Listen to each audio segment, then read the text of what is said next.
ถึงวันอาทิตย์บ่ต้องกึดหยังบ่เด่นบ่ดังจ้างมันตึกเจ้าแปลงใจให้ดีอย่ามีมนเศร้าเอาตัวให้รอดหอดพ้นตัณหาตั้งหลายที่มาไล่โยนข้ามมันให้พ้นภัยอาทิตย์หมดทุกสนุกม่วนใจขอให้พ้นไปภัยร้ายอย่าใกล้ภัยร้ายอย่าใกล้ขอถวายความนอบน้อมแด่พระรัตนตรัยมีพระพุทธเจ้าเป็นต้นขอถวายความเคารพพระมหาเถระพระเถรานุเถระเจ้าคณะพระสังฆาธิการทั่วโลกมีพระเดชพระคุณพระธรรมเสนาบดีเจ้าคณะภาค7วัดพระธาตุดอยสุเทพเป็นต้น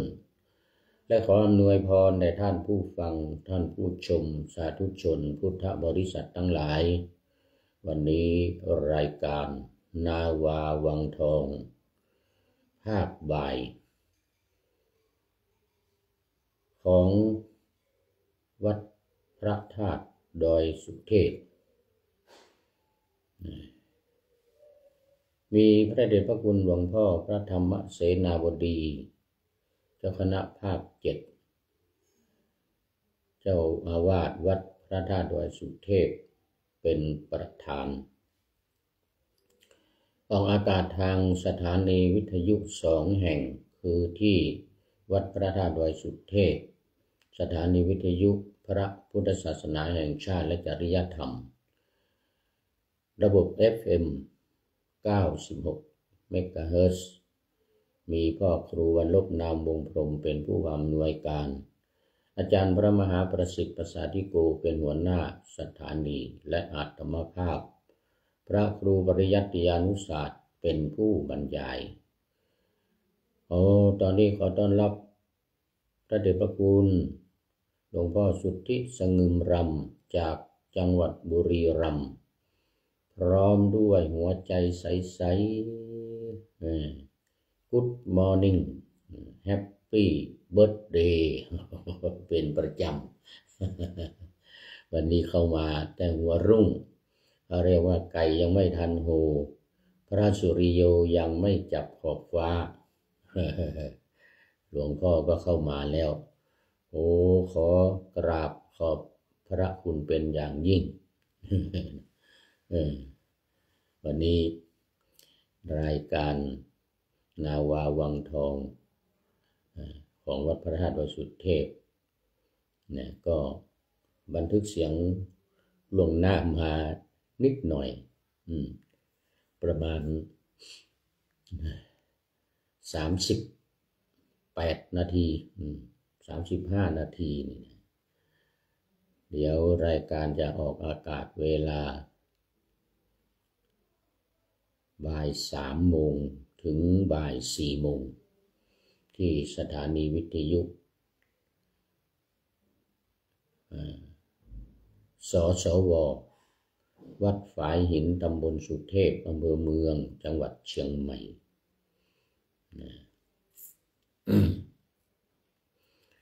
ซึ่งมีท่านพระครูสมุวิสุวัตรวรกิจโจเป็นผู้อำนวยการนำออกอากาศ4 วันต่อ1 สัปดาห์คือวันพุธเวลา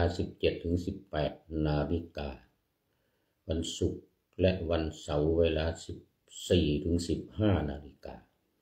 และวันอาทิตย์ 15-16 นาฬิกาเนี่ยภาคบ่ายวันนี้ก็สำหรับ2 สถานีคือสถานีวัด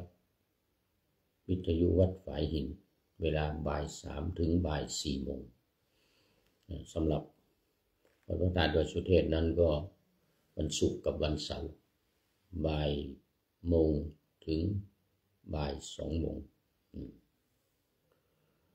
ที่ วัดฝายหินนี่ก็วันศุกร์กับวันเสาร์เนี่ยบ่าย 2 ถึงบ่าย 3 โมงวันนี้ก็ยังเหมือนเดิมบันทึกเสียงล่วงหน้ามาจากวัดดอยสัพพันยูตำบลดอนเปาอำเภอแม่วางจังหวัดเชียงใหม่ซึ่งมีท่านพระครูสุตตกิจจาภิรมย์หรือท่านอาจารย์พระมหาอุทัยจากวัดพระธาตุวสุเทพมาเป็นเจ้าอาวาสนี้20 กว่าปีมาแล้วอาจจะถึง30 ปีก็ไม่รู้นะ จนตอนนี้ได้ข่าวว่าอายุ59 ปี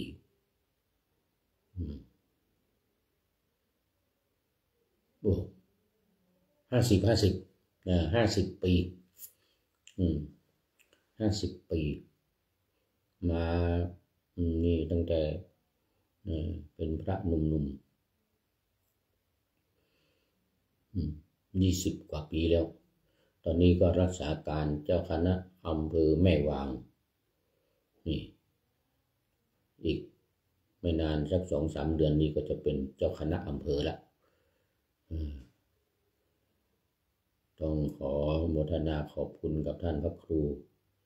ที่ให้ความอนุเคราะห์ในเรื่องสถานที่เรื่องที่พักที่อยู่อาศัยนี่ห้องนี้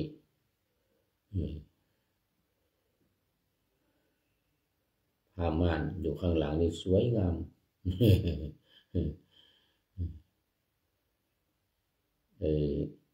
ข้าวปลาอาหารเพราะว่าตอนนี้กำลังอบรมบาลีก่อนสอบท่านพระครูก็สนับสนุนเรื่องการอบรมบาลีก่อนสอบมาเป็น20 กว่าปีมาแล้วตั้งแต่สมัยเริ่มก่อตั้งโครงการอบรมบาลีก่อนสอบเมื่อสัก20 กว่าปีมาแล้วเนี่ย21 ปีแล้วนี่21 ปีมาแล้วท่านพระครูนี่ก็เป็นเจ้าอาวาสตอนนั้นยังเป็นพระมหาอุทัย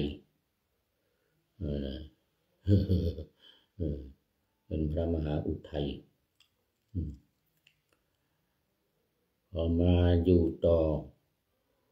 พระเดชพระคุณหลวงพ่อพระธรรมเสนาบดีตอนนั้นเป็นมาก่อสร้างนี่แล้วก็มาดูแลรักษาการแทนเจ้าอาวาสอยู่นี่เนี่ยสมัยมาฟื้นฟูใหม่ๆเป็นวัดแรกในพระพุทธศาสนาที่พระเดชพระคุณหลวงพ่อมาฟื้นฟูขึ้นเป็นวัดมีพระจำพรรษานี่นะโดยสัพพัญญูนี่สมัยก่อนเป็นวัดร้างหลวงพ่อมาฟื้นฟูตั้งแต่สมัยเป็นพระมหาธงชัยสุวรรณสิริแล้วยังไม่ได้เป็นเจ้าคุณนะ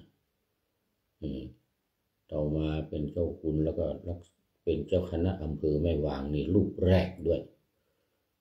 อะไรก็แรกนะวัดนี้ก็เป็นวัดแรกที่ฟื้นฟูขึ้นมาเป็นวัดมีพระจำพรรษาต่อมาก็ตอนนี้เกือบ20 กว่าวัดในจังหวัดเชียงใหม่นี่นะฟื้นฟูวัดร้างขึ้นเป็นวัดอย่างวัดโลกมูลีวัดอะไรวัดเจ็ดรินวัดอะไรต่างๆอินทขินสะดือเมืองวัดเชียงโฉมอย่างนี้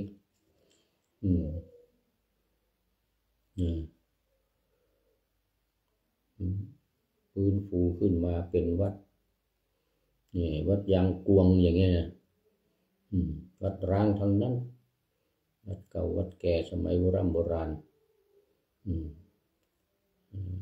เดชพระคุณหลวงพ่อถือว่ามีบารมีในการฟื้นฟูวัดบูรณะวัดเก่าขึ้นมาเป็นวัดมี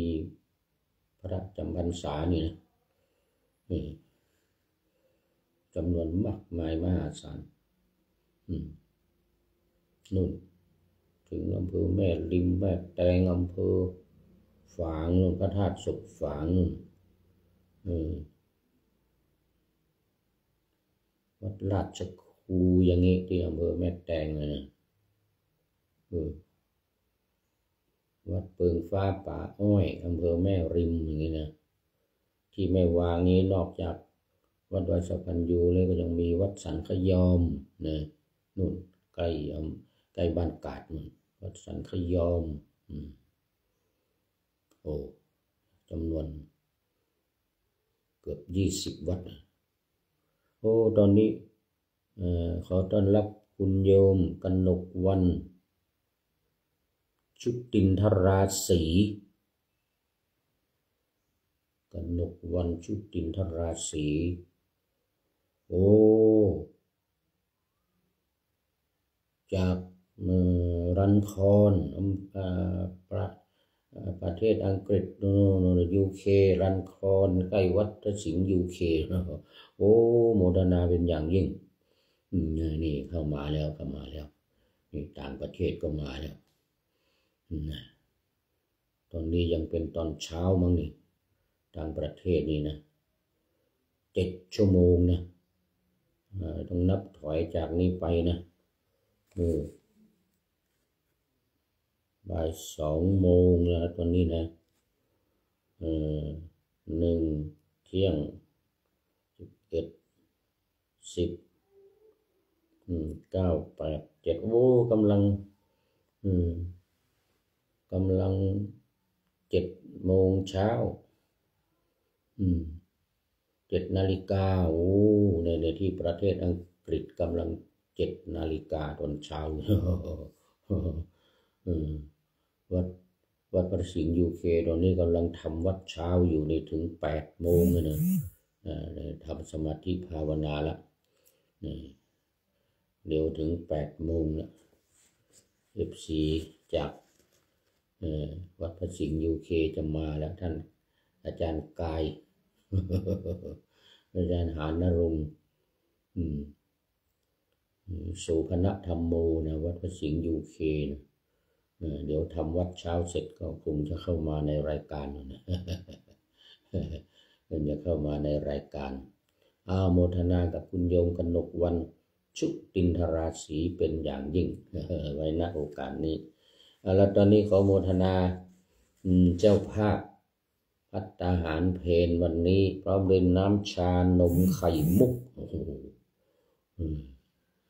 ชานมไข่มุกแล้วก็ใส่น้ำแข็งหลอดมาก็เลยขออาจารย์สวงบอกว่ามีที่ไม่ใส่น้ำแข็งเลยเนี่ยก็ได้มา1 แก้วได้มา1 แก้วชานมไข่มุกนะไม่มีน้ำแข็งมันเย็นเป็นไข้นี่เป็นไข้หายใหม่ๆกินน้ำแข็งไม่ได้เดี๋ยวมันเย็นแล้วเดี๋ยวมันจะเป็นไข้ขึ้นมาอีกนี่วันนี้เจ้าภาพนี่1คุณโยมอัมพันธ์กาวารีนะพร้อมครอบครัวถวายอุทิศส่วนกุศลไปให้นายนิคมกาวารีโอ้โมทนาแล้วก็2นางวิไลวงศยาพร้อมครอบครัวอุทิศส่วนกุศลไปให้พ่อรวยวงศยานี่แล้วก็3นางสาววรินทานนะน่าจะอ่านถูกละวรินทาน102 แควพร้อมครอบครัวนี่ก็อุทิศส่วนกุศลไปให้แม่วรรณา102 แคว นางบุญเรือง102 แควโอ้โมทนา สี่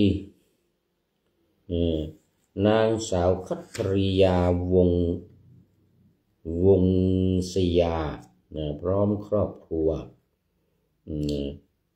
นี่ก็อุทิศส่วนกุศลไปให้พ่อรวยวงศยา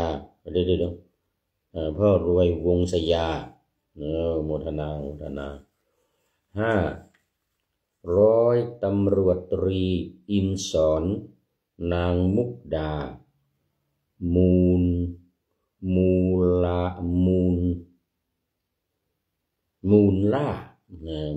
าก็อุทิศส่วนกุศลไปให้นาย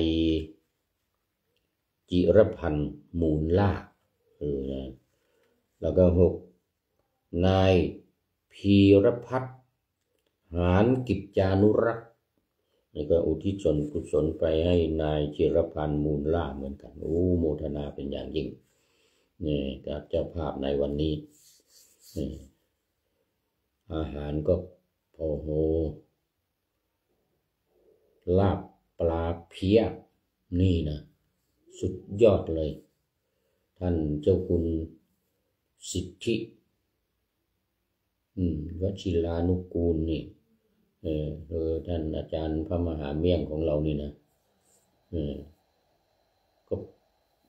บอกให้ครอบครัวเอาไปคั่วมาหน่อยว่างั้นให้มันสุก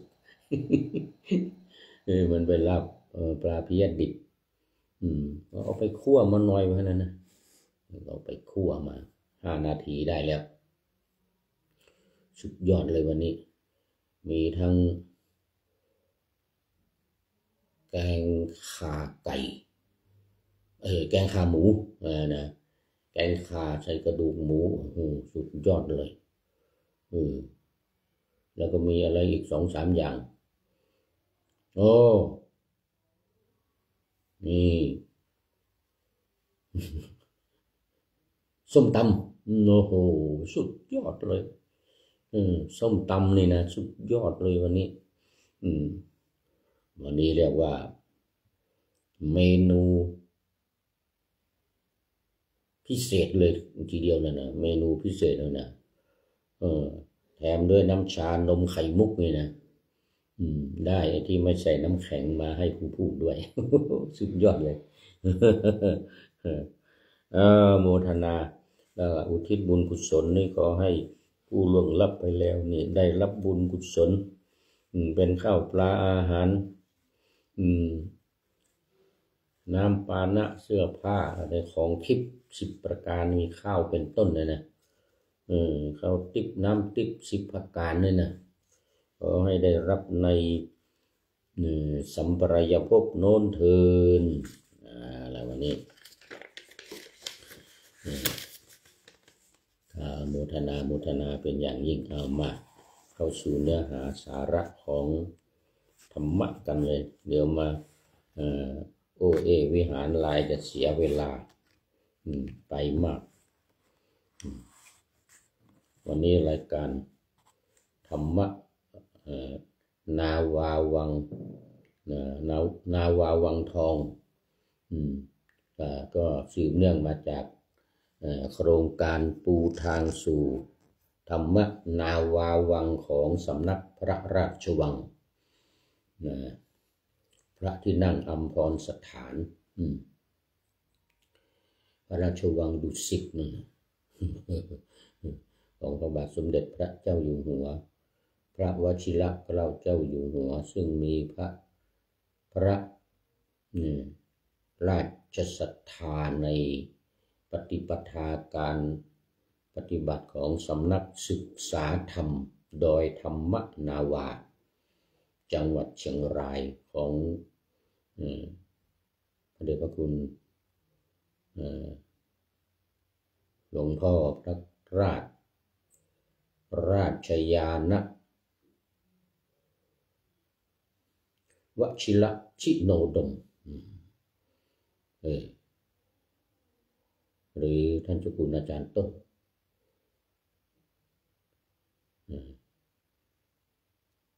อาจารย์ทวีวัฒน์จารุวรรณโน นะมีหลักการ4วิธีการ6นี่ก็ให้ว่าซ้ำทุกวันนะวันเช้านี้ก็นำเสนอไปนะ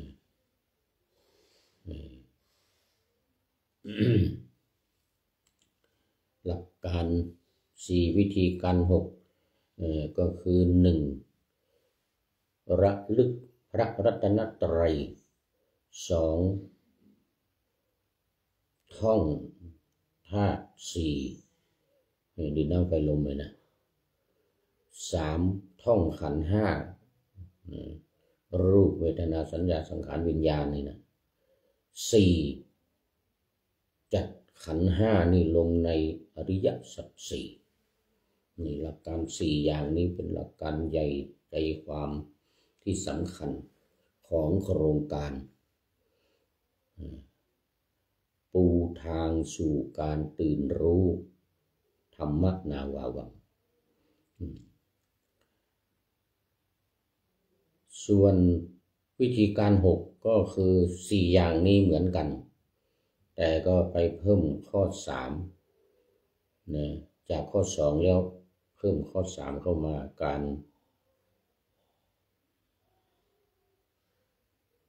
นี่ พิจารณากาย6ขั้นตอน1ตายหรือหมดลมตาย2น้ำดันดิน3ดินแตก4น้ำละลายดิน5เหลือแต่กระดูกแล้วก็6กระดูกละลายหรือสลายไปหมดไม่เหลืออะไรเลยดินไปสู่ดินน้ำไปสู่น้ำลมไปสู่ลมไฟไปสู่ไฟหายวับไปกับตาไม่เหลือหลออะไรไว้ให้ในโลกเลยขั้นตอนสุดท้ายแม้แต่กระดูกก็พังพินาศสลายกลายเป็นดินไปหมดนี่เพิ่มเข้ามาในข้อ3ก็เลื่อนข้อ3คือท่องธาตุท่องขันธ์5ได้ไปเป็นข้อ4และเพิ่มข้อ5มาอีกคือการเรียนรู้ขันธ์5ในรายละเอียดที่ท่องไว้ในข้อ4นี่นะเสร็จแล้วก็ยกข้อ4ไปข้อ6ข้อ4ของหลักการคือการพิจารณาความเกิดความดับของขันธ์5เนี่ยลงในอริยสัจ4ให้ลงตัวหลักการ4วิธีการ6หรือว่ามาทุกวันให้ผู้พูดเองเนี่ยจำแล้วก็ท่านผู้ฟังทั้งหลายจะได้จดจำไม่ลืมวิธีการของสำนักพระราชวังนี่คือในแนววิปัสสนาคือการท่องให้จำทำความติดใจเข้าใจให้ชัดเจนแจ่มแจ้งเรียกว่าวิปัสสนาสายวิปัสสนาแต่เพียงแต่ว่าไม่ได้บอกว่านี่เป็นวิปัสสนานะไม่ได้บอกแต่หลักการเดียวกันคือทำให้รู้แจ้งเข้าใจแจ่มแจ้งชัดเจนและปฏิบัติตามอย่างเคร่งครัดปฏิบัติตามที่ท่องจำไว้ที่รู้และเข้าใจนี้อย่างเคร่งครัดอย่างถูกต้องไม่เน้นสมถกรรมฐานคือการทำจิตให้สงบไม่เน้นเพราะว่าพระเดชพระคุณท่านเจ้าคุณอาจารย์ได้ทำการวิจัยมา20 ปีทำมาหมดเนี่ยบริกรรมพุทโธพุทธาสัมมาอรหังพองหนอยุบหนอ อะไรอย่างโป่งแฝกอึ่งเขียดอะไรต่างๆพวกนี้นะทำมาหมดแล้วที่สำนักต่างๆทำกันอยู่ในปัจจุบันเนี่ยทำมาหมดแล้วไม่ได้ผลก็คือมันสงบเวลาที่ทำจิตสงบเวลาที่ทำเพราะพอเลิกจากการทำสมาธิมาแล้วจิตก็ฟุ้งซ่านเหมือนเดิมเหมือนกันนะสู้หลักการนี้คือการท่องให้จำทำความเข้าใจให้ชัดเจนแล้วปฏิบัติตามอย่างเคร่งครัดนี่นะนี่ดีกว่าเลยนะไม่ใช่ว่าการบริกรรมไม่ดีนะอันนี้ก็เป็นการบริกรรมเหมือนกันแหละแต่ไม่ใช้คำว่าบริกรรมใช้คำว่าท่องภาษาไทยใช้ภาษาไทยเลยบอกว่าท่องให้จำให้ติดตาติดใจติดหูติดตาติดใจให้ใจยอมรับนะแล้วก็ปฏิบัติตามอย่างเคร่งครัดนี่อันนี้ได้ผลเหมือนกันนะอันนี้ได้ผลดีมาแล้วมากมายทำให้ญาติโยมทำให้โยคีผู้ปฏิบัติตามผู้ได้ศึกษาและปฏิบัติตามเนี่ยได้ผลกันมาแล้วเข้ามาบวชจำนวนมากมายแล้วและปฏิญญาณตนว่าบวชแล้วจะไม่สึกนี่ไปทางสำนักรับรองยืนยันดังนั้นก็จะต้องเน้นจุดยืนแล้วก็ดำเนินการตามหลักการนี้ดำเนินการตามหลักการนี้สำหรับเรื่องราวที่แทรกเข้ามาต่างๆเช่นการทำบุญอุทิศส่วนกุศลไปให้คนตายเจ้ากรรมนายเวรทั้งหลายที่เรียกว่าหมู่เป็นทิพย์ทั้งหลายเนี่ยนะทั้งอยู่บนสวรรค์ทั้งอยู่ในเมืองคนเทวดาอะไรอยู่ตามต้นไม้ใบหญ้าอยู่ตามป่าตามเขาลำเนาไพรในถ้ำในบ้านอะไรก็ตามที่เป็นทิพย์ทั้งหลายเป็นเทวดาทั้งหลายเนี่ยนะแล้วก็เป็นเปรตอสุรกายเป็นสัตว์นรกซึ่งถือว่าเป็นเจ้ากรรมนายเวรเนี่ยทางโครงการนี้เน้นในการที่ทำบุญอุทิศส่วนกุศลไปให้โดยเฉพาะที่มาในติโลกุทัสสูตรอย่างวันนี้ก็ติโลกุทัสสูตรเล่ามาตั้งแต่เมื่อวานเช้าของวันนี้ช่วง7:30 นาทีเลยนะถึง8 นาฬิกาเนี่ยแล้วก็เล่าค้างไว้ในเรื่องของพระพัทธชิเถระในตอนที่เป็นฤาษีชีไพรละกามได้ให้บวชเป็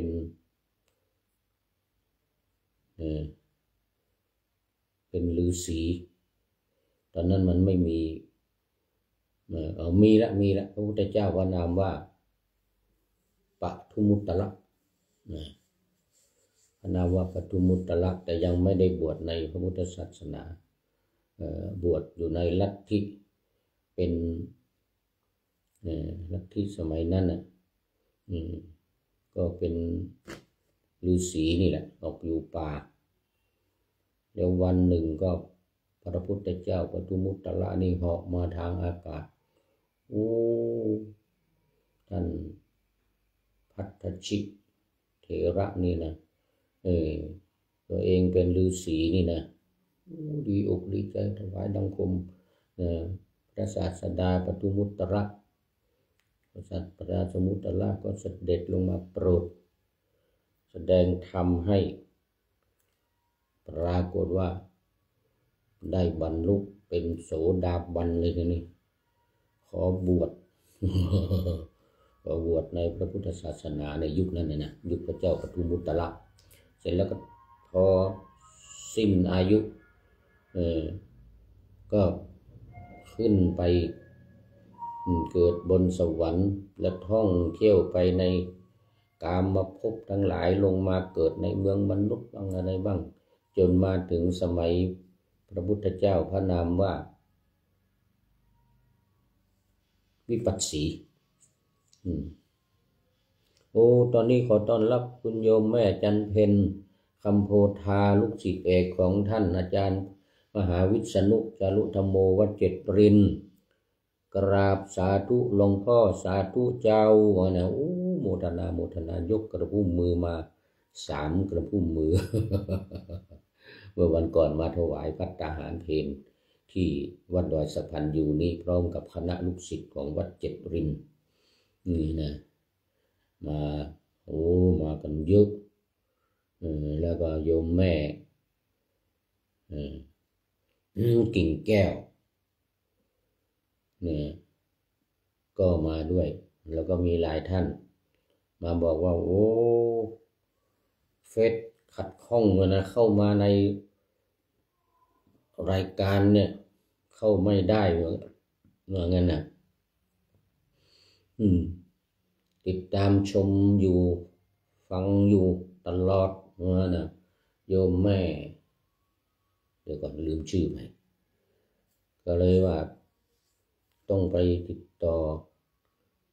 ท่านอาจารย์ FC ตัวจริง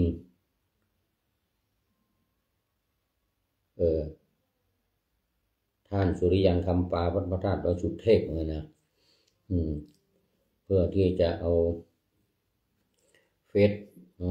ไลฟ์สดที่กำลังพูดอยู่เนี่ยเปิดใหม่เข้า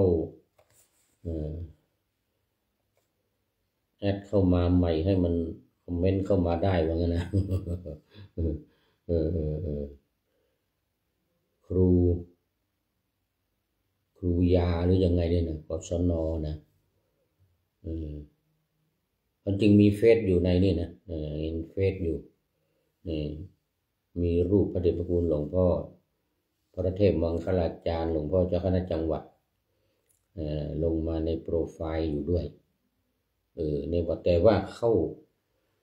เฟซของผู้พูดเนี่ยสวัยเทพบุญเนี่ยไม่ได้ว่างั้นนะก็เลยบอกว่าเดี๋ยวให้ท่าน FC ตัวจริงดำเนินการให้ มาถวายพระทหารเพลตามปกติสมัยท่านอาจารย์พระมหาวิษณุอยู่เนี่ยท่านก็จะมาประจำเลยมาถวายเพลที่นี่นะพาญาติโยมมาอย่างนี้แหละมาถวายเพลในการอบรมบาลีก่อนสอบเนี่ยทุกปีนะทุกปีเลยปีนี้ก็เหลือแต่ลูกศิษย์มาท่านอาจารย์ก็เข้าไปนอนพักอยู่ในโรง ที่วัดเจ็ดรินเนี่ยนะเดี๋ยววันที่22 เดือนกุมภาพันธ์ปีหน้านี่จะเอาศพมาเนี่ยพระราชทานเพลิงที่วัดดอยสะพันยูนี่แหละจะมาตั้งศพบำเพ็ญกุศลวันที่19 20 21 3 คืน3 วันเนี่ยนะวันที่22ก็จะประชุมเพลิงที่สุสานในวัดดอยสะพันยูนี่แหละเนี่ยตรงนี้ปากทางที่จะเข้ามาทางด้านทิศตะวันออกนี่เนี่ยสุสานวัดนี่แหละวันก่อนต้องขออภัยวันก่อนพูดผิดไปนึกว่าประตูหายาแต่คุณโยมจันเพ็ญบอกว่าที่นี่ว่างั้นนะที่นี่ไม่รู้ที่ไหนก็เลยถามที่นี่หมายถึงที่ศาลานี้ใช่ไหม ปรากฏว่าเป็นที่วัดนี่สุสานที่วัดดอยสะพันยูนี่นะไม่ใช่ประตูหายยาว่างั้นนะขออภัยเป็นอย่างยิ่งแล้วตอนนี้โมดันนะจากคุณโยมแม่จันเพ็ญคำโพธาไปณที่นี้เป็นอย่างยิ่งเดี๋ยวเจอกันนู่น เออตอนตอนบำเพ็ญศพตอนที่จะประชุมเพลิงวันที่19 20 21 22กุมภาพันธ์เจอกันแน่ที่นี่แหละแล้วก็โยมแม่จันเพ็ญบอกว่าทุกวันที่2ของเดือนเดี๋ยวเดือนหน้าเนี่ยพฤศจิกาธันวาวันที่2ธันวานี้ก็จะมีทำบุญอีกที่วัดเจ็ดกลิ่นแล้วก็วันที่2 มกราอีกวันที่2 กุมภาอีกเหมือนกันนะเสร็จแล้วก็สุดท้ายวันที่22มาประชุมเพลิงที่นี่เริ่มตั้งแต่วันที่19 20 21 22 4 วันมาเจอกันที่นี่แน่นอนปีหน้าแล้วตอนนี้มาสู่ เดี๋ยวจะหมดเวลาอีกแล้วนี่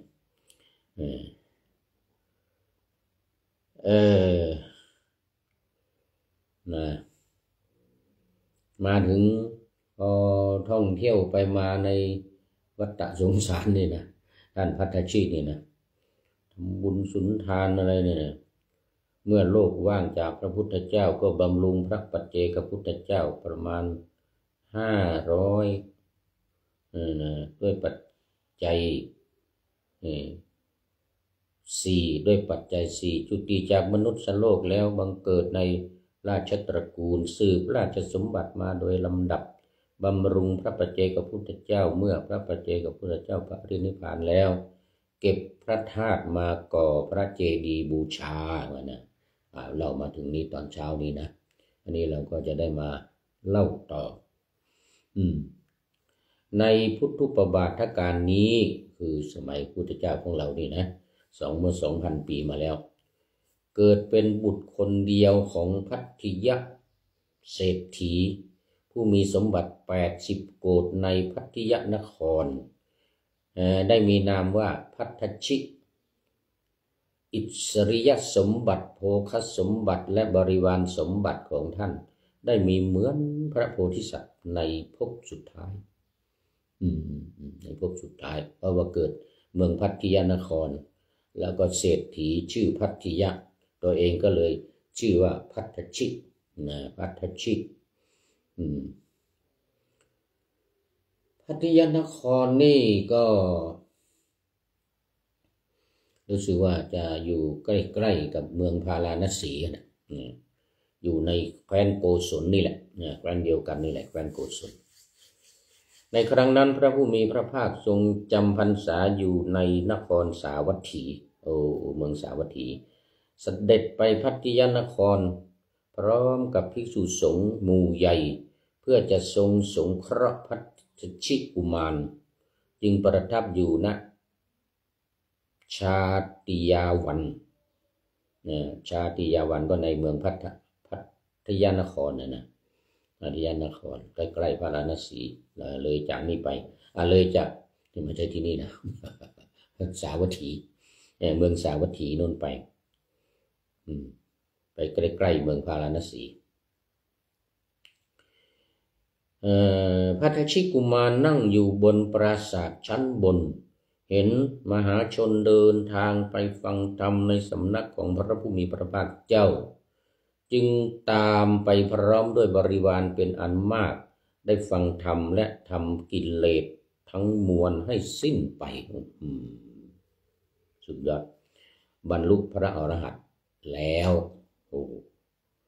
ไปฟังแล้วก็บรรลุเป็นพระอรหันต์แล้วก็สร้างสมบุญญาบารมีมาตลอดเนี่ยทุกภพทุกชาติตั้งแต่สมัยพระพุทธเจ้าปทุมุตระนู่นแล้วมาสมัยพระพุทธเจ้าองค์แรกในพัทธกัปนี้ก็คือวิปัสสีวิปัสสีแล้วก็สมัยมีพระพุทธเจ้านะสีขีเวชสภูนี่ก็ได้บวชทุกครั้งแหละนะทุกภพได้บวชแล้วก็บำเพ็ญฌานบำเพ็ญสมาบัตินี่สุดยอดเสร็จแล้วก็ถ้าไม่ในช่วงไหนไม่มีพระพุทธเจ้ามาบังเกิดก็บำรุงพระปัจเจกพุทธเจ้าอีกพระปัจเจกพุทธเจ้าปรินิพพานอีกตัวเองก็ ไปเกิดในสังสารวัฏนี่เป็นมนุษย์บ้างเป็นเทวดาบ้างอะไรนะวนเวียนอยู่อย่างนี้นะมาชาตินี้ก็เป็นพัทธชิกุมารได้บรรลุเป็นพระอรหันต์เมื่อพัทธชิกุมารบรรลุพระอรหันต์แล้วพระผู้มีพระภาคตรัสกับพัทธชิเศรษฐีว่าบุตรของท่านฟังธรรมอยู่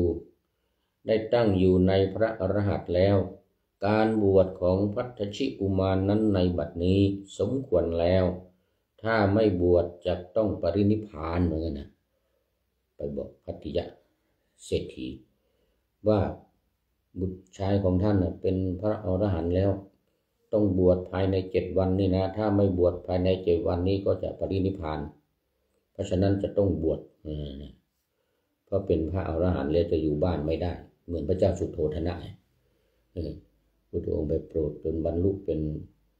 พระอรหันต์แต่ว่ายังอยู่ในบ้านยังอยู่ในบ้านก็ได้7 วันไม่เกิน7 วันก็ปรินิพพานเพราะมันจะอยู่ร่วมกับผู้หญิงอยู่กับร่วมเด็กเล็กเด็กน้อยในบ้านมันไม่ได้พระอรหันต์นี่จะไปอยู่อย่างนั้นไม่ได้ต้องปรินิพพานดังนั้นพระผู้มีพระภาคทรงยังพัทธชิกุมารให้บรรพชาอุปสมบทแล้วเสด็จประทับอยู่ในพัทยนครตลอด7 วันแล้วเสด็จถึงโกติคามซึ่งอยู่ใกล้ฝั่งแม่น้ำคงคาชาวบ้านโกติคามบำเพ็ญมหาทานถวายภิกษุสงฆ์มีพระพุทธเจ้าเป็นประมุขก็ใกล้ๆนั่นแหละใกล้ๆอยู่ในพัทยานครนั่นแหละโกติคามเมื่อพระศาสดาทรงกระทำอนุโมทนาพระพัทธชิเถระก็ออกไปนอกบ้านเพื่อเข้าสมาบัติและดำริว่าตนจักออกจากสมาบัติในเวลาที่พระศาสดาเสด็จมาใกล้ๆทางที่ฝั่งน้ำคงคาแม้เมื่อพระมหาเถระทั้งหลายมาถึงก็ยังไม่ออกจากสมาบัติไม่ออกจากสมาบัติภิกษุผู้เป็นปุถุชนทั้งหลายพากันกล่าวยกโทษว่าพระพัทธชิบวชได้ไม่นานกลับเป็นผู้กระด้างเพราะมานะไม่ยอมออกจากสมาบัติเมื่อพระมหาเถระทั้งหลายมาถึงเมืองนั้นพระพุทธองค์ก็จึงดำริที่จะประกาศอานุภาพของพระพัทธิยเถระแล้วประทับยืนบนเรือขนานตรัสหาพระพัทธชิให้ขึ้นเรือลำเดียวกันกับพระองค์พระพัทธชิเถระเหาะขึ้นไปยืนอยู่ในเรือลำที่พระผู้มีพระภาคประทับในเวลาที่เรือไปถึงกลางแม่น้ำคงคาพระศาสดาทรงให้พระพัทธชิตัดความสงสัยของเพื่อนปรมจารีทั้งหลายด้วยการยกยอดรัตนปราศาสตร์ที่พระพัทธชิเคยอยู่ในเวลาที่เป็นพระราชามีนามว่ามหาปนาทะซึ่งจมน้ำอยู่ในเวลานี้ปราสาทจมน้ำอยู่ปราสาทของท่านสมัยที่เป็นพระราชาพระพัทธชิยกปราสาทขึ้นด้วยหัวแม่เท้าหัวแม่เท้ายกปราสาทขึ้นมานี่ขนาดปราสาทเป็นหลังใหญ่นะมันจมอยู่ในน้ำในน้ำแม่น้ำคงคามันสมัยก่อนมันเป็นเมืองแล้วก็ท่านเป็นพระราชานามว่ามหานามะเลยอะไรเนี่ยนะเป็นพระราชาแล้วพอที่วงคตไปก็น้ำซอกตะลิงเข้าหาปราสาทก็จมลงในน้ำพอเรือมาถึงตรงนั้นพระพุทธองค์ก็ตรัสสั่งให้ท่านพระพัทธชิเนี่ย ยกปราสาทขึ้นมาให้คนเห็นภิกษุทั้งหลายที่มาฟ้องที่ยกโทษที่กล่าวคนจูตนากันว่าไม่มีความเคารพมีความกระด้างกระเดืองต่อพระมหาเถรทั้งหลายที่มาถึงแล้วยังเข้าสมาบัติอยู่เนี่ยนะเขาไม่เห็นไงเขาไม่เห็นพระพุทธองค์ตรัสเรียกท่านพัทธิชิเนี่ยก็เหาะขึ้นไปบนเรือแล้วเลยคนทั้งหลายก็คิดว่าคงจะนั่งเข้าสมาบัติอยู่ ก็ให้ท่านพระเนี่ยเอาปลายเท้าจุ่มลงไปในน้ำแล้วก็เอาคีบปราสาทขึ้นมาพ้นน้ำอย่างนี้เลยโอ้โหหลังใหญ่เต็มแม่น้ำคงคาลอยขึ้นมาบนเรือเลยลอยขึ้นมาไปเสมอกับเรือเหนือเรือขึ้นไปอีกปราสาทโอ้โหปราสาทใหญ่เอาเท้าคีบขึ้นมาพระพัทธิยะนี่นะเพราะฉะนั้นสีปราดที่เอาเท้าเขียนบนแผ่นดินนั่นนะยังไม่อัศจรรย์ไม่อัศจรรย์เท่านี้สีปราดเขียนว่าธรณีนี้เป็นพยานใช่ไหมเราก็ศิษย์มีอาจารย์หนึ่งบ้างเราผิดท่านประหารเราชอบเราบอกผิดท่านมาล้างดาบนี้คืนสนองแต่ที่มันน่าอัศจรรย์หน่อยก็คือเขียนเรียบร้อยแล้วตัวเองถูกประหารไปแล้วเนี่ยเจ้าผู้ครองนครศรีธรรมราชตอนนั้นน่ะที่สั่งประหารตัวเองก็ถูกพระเจ้าหลวงที่ไปจากพระนครศรีอยุธยาใช่ไหม ไปจากเมืองหลวงนะสั่งประหารตามที่เอาเท้าเขียนลงแผ่นดินนะถูกมัดอยู่บนตะแลงแกงอย่างเงี้ยมือก็ถูกมัดตัวก็ถูกมัดอย่างเงี้ยนะไม่สามารถเขียนได้เอาปลายเท้านี่เขียนบนแผ่นดินธรณีนี่เป็นพยานนี่ดาบนี้คืนสนองจริงๆอันนี้อัศจรรย์เจ้าผู้ครองนครศรีธรรมราชถูกสั่งประหารชีวิตดาบเล่มเดียวกันเพชฌฆาตที่ฟันคอเจ้านครศรีธรรมราชก็คมเดียวกันนี่อัศจรรย์มากแต่ไม่เท่าพระพัทธิยะเนี่ยเอาเท้าจุ่มลงไปในน้ำแล้วก็ยกปราสาทขึ้นมาภิกษุทั้งหลายที่อยู่บนฝั่งที่เห็นแม้แต่อยู่ในเรือลำเดียวกันกับพระพุทธองค์เนี่ยนะโอ้สาธุโมทนากันเป็นอย่างยิ่งเลยโอ้นี่ไม่ใช่หลับไม่ใช่เป็นปุถุชนที่ง่วงเหงาหานอนหลับแล้วไม่ตื่น ให้หายหมดความสงสัยหายสงสัยกันเลยทีนี้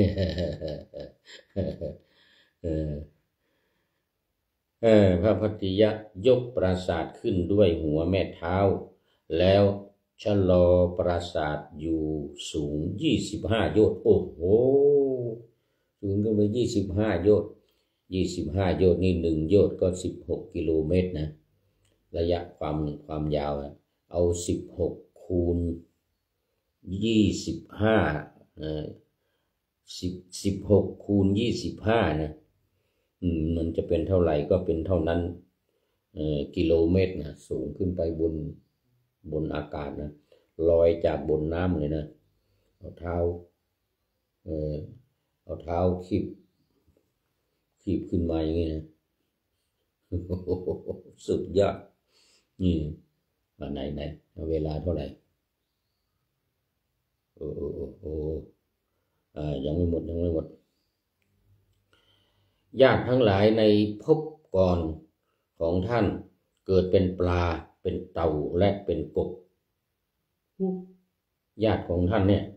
ญาติของท่านพัทธิยะนะเกิดเป็นปลาเป็นเต่าเป็นกบด้วยความโลภอันเนื่องอยู่ในปราสาทเมื่อปราสาทนั้นถูกยกขึ้นก็หล่นตกลงในน้ำกบปลาเต่าไอ้ที่ไปเกิดในปราสาทที่อยู่ในน้ำมันนะที่หวงปราสาทหวงปราสาทเนี่ยนะเป็นญาติของพระมัทธิยะนี่นะพอปราสาทถูกยกขึ้นก็ตกลงจากปราสาทนี่จะโม้ไปหน่อยแล้วมั้งเนี่ยตกลงจากปราสาทตกลงในน้ำพระผู้มีพระภาคเห็นสัตว์เหล่านั้นตกลงไปจึงตรัสว่าญาติทั้งหลายของท่านจะลำบากว่างั้นนะญาติของท่านทั้งหลายจะลำบากนี่ตกลงไปในน้ำกันหมดแล้วว่างั้นนะพระพัทธิยะเถระจึงปล่อยปราสาทให้ตั้งอยู่ในที่เดิมตามคำของพระศาสดาคือพวกญาติไปเกิดเป็นปลาเป็นเต่าเป็นกบนะแล้วเข้าไปอยู่ในปราสาทที่อยู่ในน้ำนั่นนะเพราะความยึดมั่นถือมั่นความลุ่มหลงในปราสาทนั่นนะพวกญาติทั้งหลายนะจะลำบากว่างั้นนะนี่ตกลงไปในน้ำไม่มีที่อยู่ว่างั้นเดี๋ยวคนก็จะมาเอาไปกินว่างั้นนะก็เอาปราสาทลงไปวางอยู่ในน้ำเหมือนเดิมพวกญาติทั้งหลายที่ตกลงมาอยู่ในน้ำนั่นนะก็รีบเข้าไปอยู่ในปราสาทรีบเข้าไปอยู่ในปราสาทนี่ภิกษุทั้งหลายได้ทูลถามพระพุทธเจ้าว่าพระพัทธิยะเถระเคยอยู่ปราสาทนี้เมื่อไหร่ว่างั้นนะพระผู้มีพระภาคจึงตรัสมหาปนาทัพชาดกแล้วยังมหาชนให้ดื่มน้ำอมฤตคือพระธรรมครั้นพระเถระแสดงปราสาททองอันตนเคยอยู่อาศัยแล้วพรรณนาด้วยคาถาพยากรณ์พระอรหัตผลว่าพระเจ้าปนาทะมีปราสาททองกว้างโยชน์ครึ่งเลยนะสูง15 โยชน์มีชั้น1,000 ชั้นปราสาทนี้มีชั้นอยู่1,000 ชั้นนะ100 พื้นของปราสาทนะมี100คือแต่ละห้องเนี่ยนะสร้างสลอนไปด้วยธงแวดล้อมไปด้วยแก้วมณีสีเขียวเหลืองและปราสาทนั้นมีคนทันประมาณ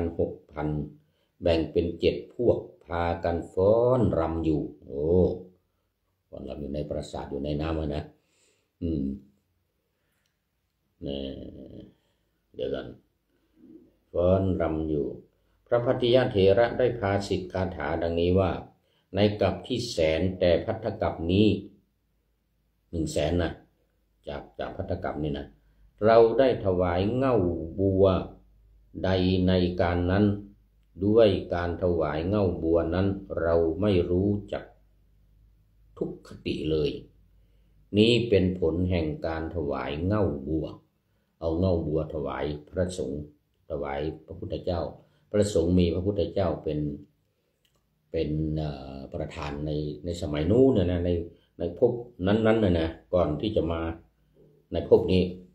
ในชาตินี้เราเผากิเลสทั้งหลายแล้วถอนภพขึ้นได้หมดแล้วมีอาสวะทั้งปวงสิ้นไปแล้วบัดนี้ภพใหม่ของเรามิได้มีจะไม่มีภพใหม่อีกการที่เราได้มาในสำนักพระพุทธเจ้าของเรานี้เป็นการมาดีแล้ววิชา3เราบรรลุแล้วโดยลำดับวิชา3ที่ก็คือเดี๋ยวจะหมดเวลาคือปฏิสัมภิทา4วิโมกข์8และอภิญญา6เราได้ทำให้แจ้งชัดแล้วพระพุทธศาสนาเราได้ทำเสร็จแล้วจบเวลาก็หมดพอดีอันนี้ดูนี่หมดเวลาพอดีเอาละตอนนี้ เรื่องของพระพัทธิยะนี่ก็จบนะจบพอดีในพระไตรปิฎกเล่มที่26ขุททกนิกายเล่มที่26วันนี้เรื่องของพระพัทธชิตเถระว่าจบพอดี คุณโยมจันเพญคำโพธาก็เป็นท่านสุดท้ายเข้ามาในรายการวันนี้โมทนาเป็นอย่างยิ่งแล้วก็หลายๆท่านที่เข้ามาแล้วผ่านไปแล้วขออนุโมทนาบุญกุศลด้วยเป็นอย่างยิ่งสำหรับท้ายรายการข้อคิดที่ได้ป่าหน้าธรรมาสไว้วันนี้เป็นคำเมืองเป็นข้าวคำเมืองเขาเรียกว่าข้าวเป็นบทประพันธ์ชนิดหนึ่งของภาคเหนือล้านนาเนี่ยเขียนโดยพระเดชพระคุณหลวงพ่อพระครูลืมชื่อไปละวัดดอนชัยท่ารั้วอำเภอดอยสะเก็ดที่เนี่ยที่ท่ารั้วเนี่ยอำเภอดอยสะเก็ดเนี่ยเขียนไว้ว่าถึงวันอาทิตย์บ่ต้องกึดหยังบ่เด่นบ่ดังจังมันเตอะเจ้าอันนี้เป็นภาษาล้านนากำเมืองบอกว่าถ้าถึงวันอาทิตย์มาแล้วเนี่ยไม่ต้องคิดอะไรมากไม่เด่นไม่ดังอะไรก็ไม่เป็นไรนะแปลงใจให้ดีอย่ามีมนเศร้าเอาตัวให้รอดฮอดโป้นคือทำใจให้ดีๆนะอย่ามีจิตใจเศร้าหมองทำตัวของเรานี้ให้รอดพ้นจากภัยอันตรายทั้งปวงตัณหาทั้งหลายที่มาไล่โยนข้ามมันให้โป้นภัยอย่างนั้นนะตัณหา3กามตัณหาภวตัณหาวิภวตัณหานี่ที่มันมาบีบรัดตัวเราเนี่ยนะเราก็ต้องพยายามข้ามให้พ้นตัณหาทั้ง3อย่างนี้ซึ่งมันเป็นภัยใหญ่หลวงสำหรับเราตัณหา3ที่มาในสมุทัยนะในอริยสัจ4ข้อที่2นะสาเหตุของความทุกข์ให้พ้นไปอาทิตย์หมดทุกสนุกม่วนใจขอฮื้อพ้นไปภัยร้ายอย่าใกล้ภัยร้ายอย่าใกล้ก็ให้พ้นทุกข์ประสบแต่สุขความสนุกสนานให้พ้นไปภัยร้ายทั้งหลายอันเกิดจากกามตัณหาภวตัณหาวิภวตัณหานี่ให้พ้นไปด้วยอริยมรรคมีองค์8ประการมีสัมมาทิฏฐิเป็นต้นสัมมาสมาธิเป็นที่สุดและกราบขอบพระคุณพระเดชพระคุณหลวงพ่อท่านพระครูลืมชื่อไปวัดดอนชัยท่ารั้วอำเภอดอยสะเก็ดไว้ณที่นี้เป็นอย่างยิ่งขอนำนาวาวังทองไปก่อนแล้วจะย้อนมาใหม่ในวันหน้าคือวันพุธศุกร์เสาร์อาทิตย์ตามตารางเวลาที่วางอยู่ข้างในเป็นธรรมะจากพระราชวังเป็นนาวาโด่งดังสว่างไสวเป็นทองคำล้ำค่ากว่าสิ่งใดชุบชีวิตจิตใจให้ใสงามขอเชิญท่านทั้งหลายนำไปท่องตามคุณของพระรัตน3พุทโธเมนาโถธัมโมตามสังโฆเมนาโถยามภาวนาว่าบ่อยๆซ้ำๆจำในจิตจนมันติดในใจไม่หายหน้านอนนั่งยืนเดินจำทุกเวลาตั้งแต่ตื่นขึ้นมาถึงหลับไปขอทุกท่านขอทุกท่านได้ผลจากปฏิบัติได้กำจัดความทุกข์พบสุขใสพลันปลอดโปร่งโล่งสบายทั้งกายใจอยู่ที่ใดใจสงบพบนิพพานขอเจริญพร